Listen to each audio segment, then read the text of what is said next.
안녕하십니까. 주역 64개 노트 정리. 이번 시간에는 산내 있게 세 번째 시간입니다. 전체적으로는 169번째 노트 정리입니다. 이번 시간에도 저번 시간에서 63 불이정흉, 64의 전이길 호시탐탐의 물상에 대해서 같이 한번 보겠습니다. 이 부분도 매우 좀 까다로운 부분이 있습니다. 자, 먼저 한자를 같이 한번 읽어보겠습니다. 6이 불이정흉, 불이정흉 10년 물용 무유리. 63은 기름의 어긋남이라 고다도 흉하니 10년 동안 쓰지 마라 이룰 바가 없으리라. 상활 10년 물용 도대패야. 10년 동안 쓰지 말라는 것은 도리에 크게 어긋남이라 이렇게 얘기합니다. 조금 다른 설명은 그릇되게 먹으니 바르게 해도 흉할 것이며 오랜 세월을 행할 수 없으니 먹는 도가 크게 어긋난다로 보는 견해가 있습니다. 그래서 기본적으로 63은 이 효는 매우 불길하고 안 좋은 효로서 설명을 많이 합니다. 기본적으로 63은 제자리는 아니죠. 부당이죠. 그 다음에 상구와 정응하고 있습니다. 그리고 63은 진께의 제일 위죠. 즉 63은 음효로서 부당이고 상구와 정응한다고 이야기합니다. 일반적인 설명은 63은 기름의 양현의 정상적인 이치와 도에 위배하였으니 이렇게 계속 나아가면 흉하다고 이야기합니다. 그러면 이제 우리가 실제로 효를 받았을 때 이 불이의 의미가 무엇인지,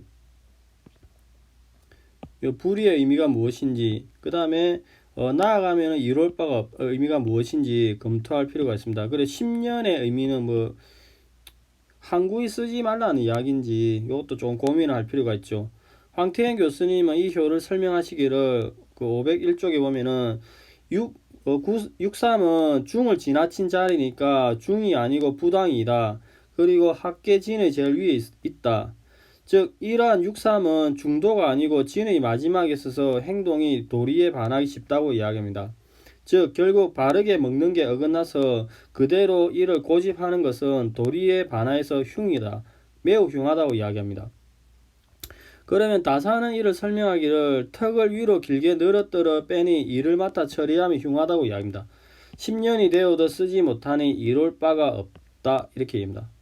그러면 이제 그 불이 뒤집어진 불경 아니불인데 이렇게 불의 의미인데 불이 불경 이렇게 불이 이제 불이 이제 이렇게 불경의 불의 아니불 의미인데 기름에 어긋난다는데 이 어긋남의 내용이 구체적으로 어떤 의미를 가지는지 이건 이제 실제로 이제 효를 받았을 때 이제 검토를 할 필요가 있습니다. 다사는 이제 턱을 기게 한다고 했는데 이 부분은 뒷부분에서 보겠습니다. 자, 여기가 63에 대한 설명이고 64를 보겠습니다. 전이길 호시탐탐 귀욕축축 무구. 64는 거꾸로 양현 기름을 받아도 길하다 호랑이가 아래를 흘려보듯이 하며 그 하고자 함을 귀욕축축 쫓고 쫓듯이 하면은 허물이 없다 이렇게입니다. 상활 전이지길 상시광야. 턱이 거꾸로 부양을 받아도 길하다 함은 위에서 베풀어 주는 것이 빛남이니라 이렇게 이야기합니다. 자, 기본적으로 이제 이 효 위치를 보면은 이렇게 64는 바른 자리죠. 정위. 바른 자리이고 이렇게 초효와 초구와 응의 관계에 있습니다.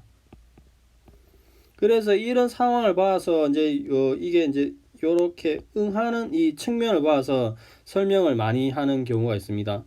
자, 설명을 보면은 64는 정위로서 양강의 초구와 정응한다. 즉 초구의 현인에게 양육을 받으나 겸손하게 임함으로 길하다 이렇게 이야기합니다. 우리가 제일 처음에 그 총론에서 봤을 때 황태현 교수님이 설명하기를 아래 1, 2, 3효는 흉이라고 이야기했는데 4, 5, 6 이제 전환이 되는 4, 5, 6은 다 그 허물이 없다 이렇게 이야기하는데 그 부분도 조금 염두해 주실 필요가 있습니다.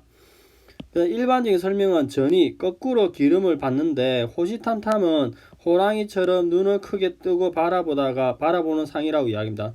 기욕축축은 구하고자 하는 욕망이 끝없이 따르는 모습이라고 이야기합니다. 즉 초구에게 이렇게 기름을 구하는 거죠. 그래서 황태현 교수님 책을 보면은 상권의 이 부분을 설명하신 걸 보면은 호시탐탐은 역사적으로 이 상황을 설명하시기에 굶주린 호랑이가 먹이를 노리는 것을 말하는데, 그럼 호랑이에게 먹을 것을 던져주면 되죠. 그렇게 해가 욕망을 축적시키면은 반란이 이제 사그러든다 이렇게 입니다. 역사적으로 기근에 굶주린 은나라 사람들의 두목이 몰래 반란을 획책하는 것을 묘사를 하고 있는데, 기억 축축은 이렇게 굶주린 호랑이에게 음식을 주고 위무하여서 달래고 하여 금세 욕구를 물리치는 것이라고 이야기합니다. 즉 이렇게 굶주린 자들을 먹여주니까 금세 반란을 물리쳤음을 상징한다고 이야기합니다. 여기서 호랑이라 먹을 것이 몸자라 굶주리는 아래 사람을 리더인 초구를 말한다고 이야기합니다. 다사는 조금 다릅니다. 이 부분 괴를 한번 읽어보겠습니다. 이 괴는 뒤집으면 길하다. 호랑이가 호시탐탐 눈을 부릅뜨며 놀아보니 그 욕심이 잡아먹으려는 대상을 쫓고 또 쫓음이다. 이렇게 얘기합니다. 그러면 우리가 이제 실제로 효를 받았을 때 실천적으로 계속 문제가 되는 게 전이죠.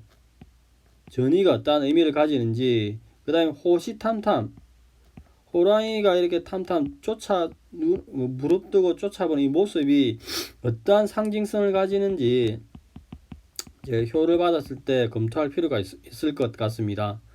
자, 여기가 일반적인 설명이고 이제 그 다산의 설명을 같이 한번 보겠습니다. 글을 읽어보겠습니다. 부리정흉 10년 물용 무유리 상활 10년 물용 도대패야 턱을 위로 길게 늘어뜨려 빼니 이를 맡아 처리하는 것이 흉이로다. 10년이 되어도 쓰지 못하니 이룰 바가 없다. 상활 10년이 되어도 쓰지 못한다는 것은 도가 크게 어그러졌기 때문이다. 이렇게 이야기합니다. 그러면은 이제 그 턱을 위로 길게 늘어뜨린 모습이 여기 똑같습니다. 턱을 이제 높이는 거죠. 턱을 길게 늘어뜨린 모습이 어떤 모습이냐면은 최초의 본계인 살레이깨가 이렇게 있죠. 살레이깨가 있는데 632 효변을 하면은 이제 그 산화비가 됩니다. 산레이깨는 기본적으로 이렇게 간의 산이 있고, 이렇게 간의 산이 있고, 진이 이렇게 있는 거죠. 산화비깨가 되면은 이렇게 간의 산이 있고, 또 진이 있고, 또 조그맣게 간의 산이 있고, 또 진이 있고 이렇게 입니다. 그래서 살레이깨가 큰 것과 작은 것, 이깨가 두 개 있다고 설명을 많이 합니다. 그럼 왜 이런 상이냐? 목을 위로 쭉 빼올렸다 이렇게 이야기하죠. 왜냐? 그 부분은 이렇게 지게의 모계인 지천태를 보면은 지천태에 이렇게 태의 녹봉이 있는 거죠. 그리고 진의 지위가 있고, 즉 이렇게 설명을 보면은 불은 높이 드는 것이라고 이야기하고, 효변하면은 산화비깨가 되는데 이런 살레이깨가 결국에는 두 개나 있는 그런 형태입니다. 이 형상이 그 턱을 위로 올려 빼는 형상이라고 얘기합니다. 즉 이계를 들어서 높이 올린 것이다. 왜냐? 군자의 도가 자라나는 시절에 태의 녹봉이 좋았는데, 여기 약간 지천태기 시절에 이렇게 태의 녹봉이 있는 거죠. 태의 녹봉이 좋았음에도 불구하고 이를 떨치고 2에서 6으로 과감하게 올라가서 입계를 이루니 턱을 빼는 것이 흉하다. 그래서 불이지흉 이렇게 이야기합니다. 그러면은 이제 이 상황을 보면은 이제 조금 더 정밀하게 보면은 그 지례복, 지택임, 지천태 이렇게 이제 12몇 개 주의사항이 이론적으로 흘러가는 거죠. 근데 태의 녹봉이 있음에도 불구하고 이거를 이제 상계로 흘러가니까 턱을 위로 올려서 올리는 형상이 나온다고 이야기합니다. 그 다음에 이제 그 또 왜 이렇게 이 부분 그리고 왜 흉하냐 이렇게 이야기하면은 살레이깨가 변한 산화비깨는 이렇게 지천택깨로 붙었죠. 지천택깨는 이렇게 진의 길이 이렇게 열려져 있는 거죠. 이렇게. 근데 산화비깨가 되면은 간으로서 막히죠. 그래서 추위하면 간으로서 막히니 군주의 은혜가 끊어지고 3과 6이 강강으로서 응하는 바가 없으니 결국 흉하게 된다 이렇게 이야기합니다. 그 다음에 10년 물룡은 왜 이렇게 나오느냐, 산내에게 보면은 학계가 진이고 상계가 간이니까 학계가 진이고 상계가 간이니까 우리가 그 방위로 보면은 요렇게 흘러가는 거죠. 흘러가는데 학계가 간이고 이제 상계가 진이니까 일단 한 번, 두 번.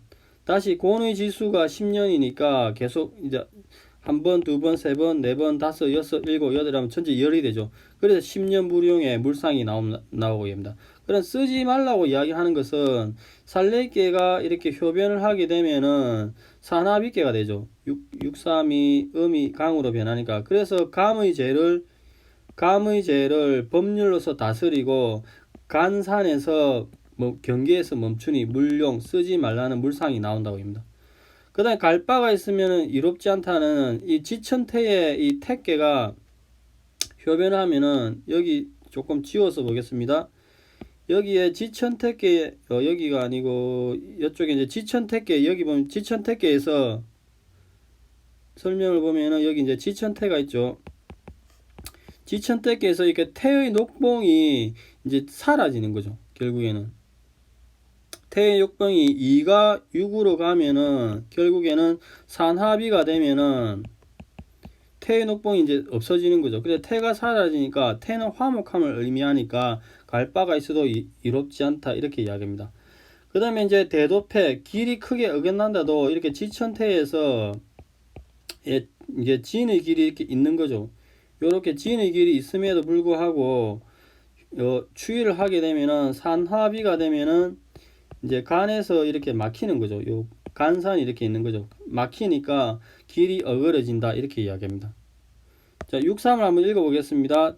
턱을 위로 길게 늘려 빼니 일을 맡아도 처리하는 것이 흉하다. 10년이 되어도 쓰지 못하니 이룰 바가 없다. 상활 10년이 되어도 쓰지 못한다는 한 것은 도가 크게 어그러졌기 때문이다. 이렇게 이야기합니다.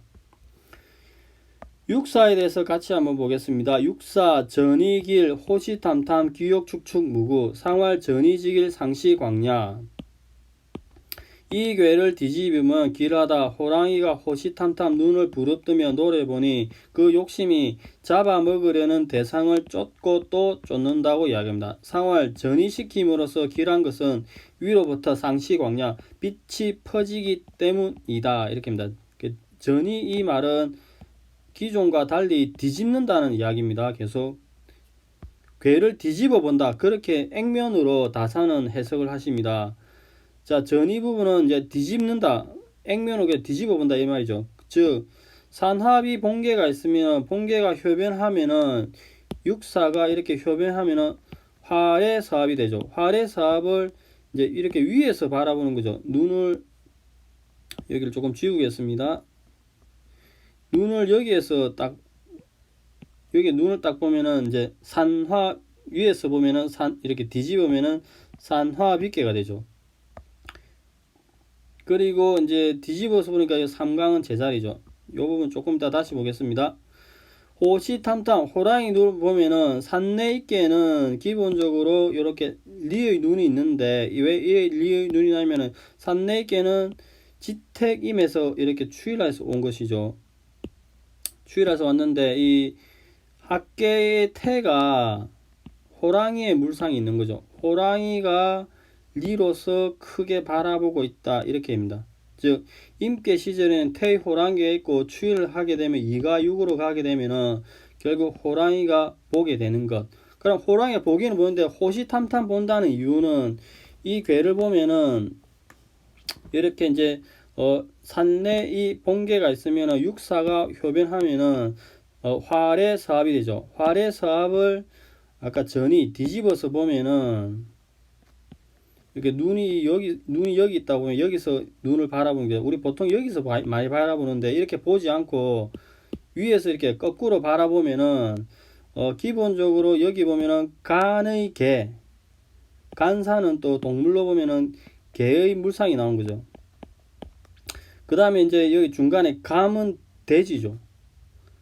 그래서 그런 개와 돼지가 있는 물상이 도출되고 또 여기에는 눈이 2개 있죠.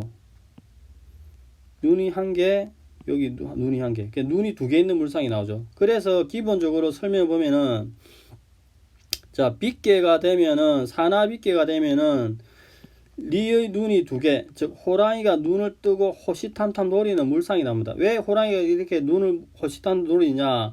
감의 대지, 대지는 가까이 있고 간의 개는 멀리 있으니까 가까운 데 있는 감의 대지를 바라보면서 멀리 있는 개를 관찰하는 상황이죠. 그래서 호랑이는 육식을 하는 동물이라서 이제 두 개를 동시에 본다 이렇게 하죠. 그래서 두 개의 짐승 개와 돼지가 앞에 있으니 그 욕심을 쫓고 또 쫓는 물상이 나온다고 이야기합니다. 그 다음에 상시강량은 위로부터 빛이 나온다고 이야기하는데 이 활의서합계를 이렇게 뒤집으면은 산화빗계가 되죠. 그래서 결국에는 위에도 눈, 위에도 라이트 빛, 아래도 빛이 나오니까 빛이 아래로 미친다 이렇게 된다. 결국에 설명을 보면은 서합을 뒤집으니 산화빗계가 되는데 본래 서합계에서 왔으니 상궤의 광명이 아래 있는 리에까지 미치니 위로부터 빛이 퍼진다고 이야기합니다. 빛이 이제 나아간다 여기죠. 근데 허물이 없다는 이야기는 뒤집은 도상을 했을 때 활의 서합계에는 여기 보면은 이제 이 부분 위에 그림을 조금 지우면은 여기에 활의 서합계에서는 음이 여기 있는 자리로서 제자리가 아니죠. 여기를 보면 제자리가 아니죠. 근데 이렇게 뒤집으니까 요 삼강이 제자리, 강이 이렇게 제자리에 있는 거죠. 그래서 허물이 없다 이렇게 얘기합니다. 그 삼강 여기 있는 제자리다 이렇게 이야기합니다. 자, 글을 한번 읽어보겠습니다. 이 괴를 뒤집으면 길하다. 호랑이가 호시탐탐 눈을 부릅뜨며 노려보니 그 욕심이 잡아먹으려는 대상을 쫓고 또 쫓는다. 상활 전이시킴으로써 뒤집어 봄으로써 길한 것은 위로부터 빛이 퍼지기 때문이다. 상시광야 이렇게 이야기합니다. 자, 살레있게 63과 64도 이제 다산의 설명도 매우 까다롭습니다. 오늘은 살레있게 그 63과 64에 대해서 알아본데 63은 불경이 어떤 의미인지 10년 물용이 어떤 의미인지 나아가면 이롭지 않다는 게 어떤 의미인지 검토가 필요하고 64에서는 뒤집어 기름이 거꾸로 되는 것 그 다음에 호시탐탐의 의미가 무엇인지 구체적인 상황에서 검토가 계속 필요한 지점입니다. 자, 오늘은 여기까지 하겠습니다. 감사합니다.